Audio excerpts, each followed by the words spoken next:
جتنے بھی انسان دنیا میں پیدا ہو جاتے ہیں تو ان کے ساتھ کچھ ضروریات ہوتے ہیں، تو کچھ لوگوں کے وہ ضروریات بآسانی پورے ہو جاتے ہیں اور کچھ لوگوں کے وہ ضروریات آسانی کے ساتھ پورے نہیں ہوتے، اور ان میں سب سے بڑی پریشانی دو چیزوں کی ہوتی ہے۔ سب سے بڑی پریشانی دو چیزوں کی ہے، ایک مالی تنگی، رزق کی تنگی،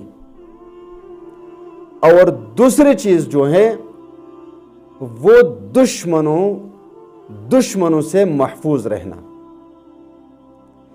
اور یہ دشمن دو قسم کے ہوتے ہیں، ایک ہوتے ہیں جانی دشمن جو بہت کم ہوتے ہیں، اور اللہ تبارک و تعالی ہمیں ایسے دشمنوں سے محفوظ رکھیں۔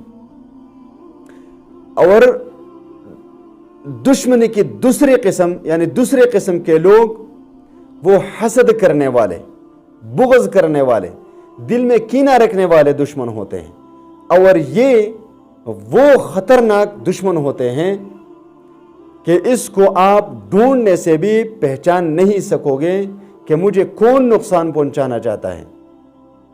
اگر آپ نے ان دو چیزوں سے محفوظ رہنا ہے، مالی پریشانی سے، قرض کی پریشانی سے، رزق کی تنگی کی پریشانی سے، اور دشمنوں کی پریشانی سے، تو آپ کو سورۃ الکوثر کی تلاوت کرنی ہے اور اس کا وظیفہ پڑھنا ہے۔